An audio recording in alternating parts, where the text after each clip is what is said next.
Hello, everybody. You have tuned in to Eric Jose on Making a Murderer on YouTube. I cover virtually any aspect of making a murderer. I go over the evidence, the documents, the photos. So if you like, stay tuned, and in the future I'll have many more videos besides the one you're about to see. Hello, everybody. How are you doing today? I got a request recently to kind of explain what was going on with Brendan because, there's so much that's been happening with the case, and people that haven't been following it closely, I can imagine, might get a little confused. So let me go ahead and start from the start and bring it up to current, kind of where we're at, and explain where it can possibly go one more time after this particular step that Brendan's at right now.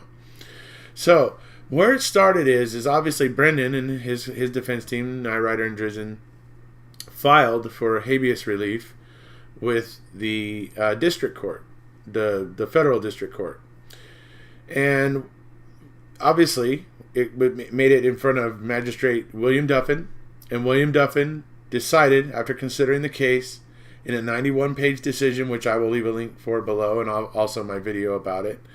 I will leave those links below, but in a 91-page decision outlines pretty meticulously why he is granting habeas relief in this case, citing many different factors, and the fact that all those factors coming together made it where they overwhelmed this kid's will.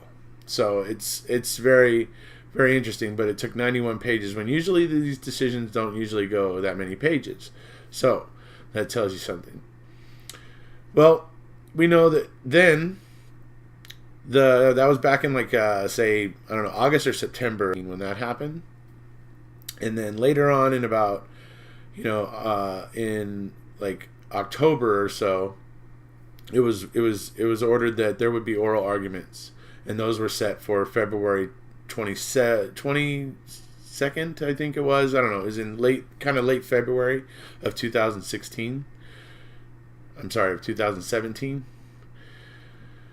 So in February 2017, that's when Laura Nye Ryder and also Berg, the lawyer that represented the state at the oral arguments, went down into the Seventh Circuit Court, and they went ahead and gave their arguments to the three-judge panel that was hearing the appeal from the state regarding Brendan's release in writ of habeas corpus. So on that day, the judges heard what both sides had to say. They took it into deliberation. Then later on this year, just in June or July, the Seventh Circuit Court, the three-judge panel, issued their decision. Now, Judges Rovner and Williams obviously voted that Brendan should get his writ of habeas corpus.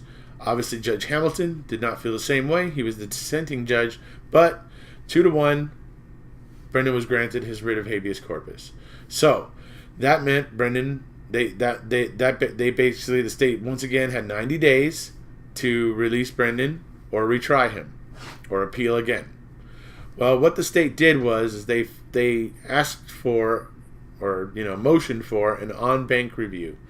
What an en-banc review is that it's something that happens really very rarely, but it's basically when you, instead of having just a three-judge panel hear the case, you file for an en-banc review where all of the judges at that particular circuit, in this case the Seventh Circuit Court, then review the case, all of them.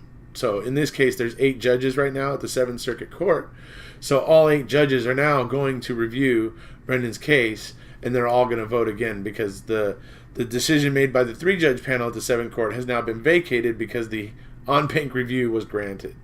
And when the en-banc review was granted, they basically put the other judgment aside because now their judgment is going to be, the en-banc review judgment is going to supersede the three-judge panel's decision. So, but what we got is now the reason why this is happening is because I believe the Seventh Circuit Court is really just trying to make sure they dot their I's and cross their T's on this and get the law right, and that because there's going to be now in the future a lot of petitioners they're going to try to point to Brendan Dassey's case, so they want to make sure that they define exactly what it is about Brendan Dassey's case that is so disturbing and so unacceptable that they are granting his writ of habeas corpus.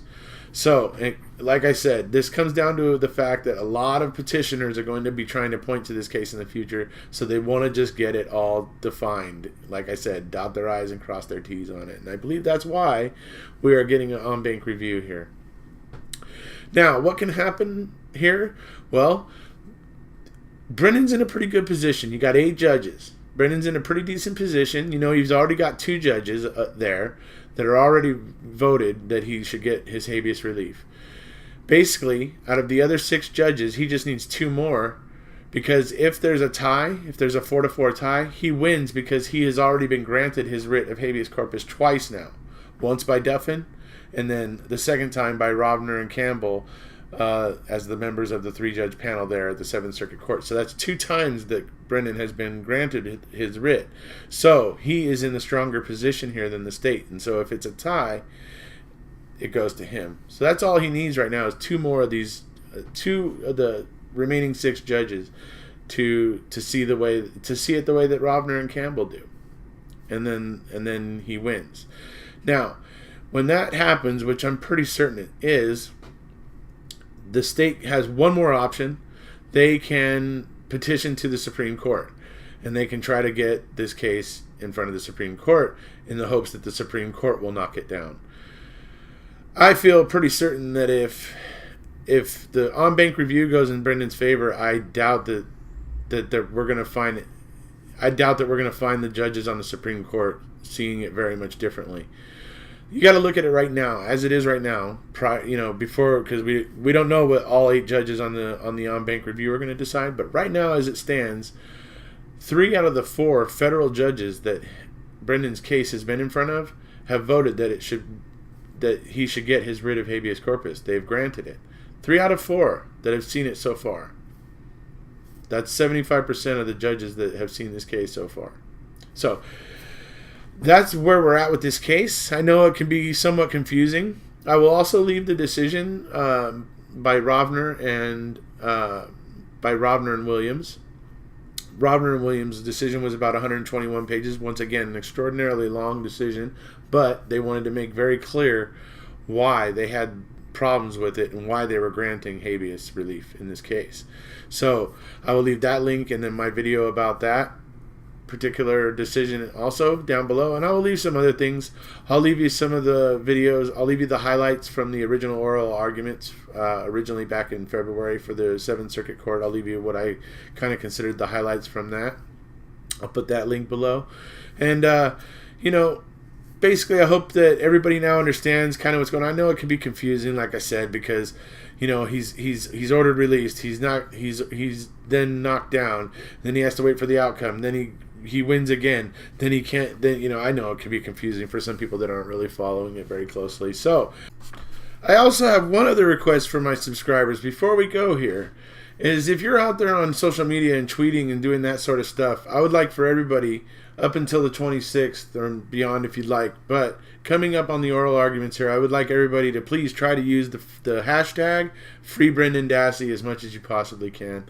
I have been, and there's a few other people that have been, and it is actually kind of starting to trend. So if you could help that along, we would all really appreciate it.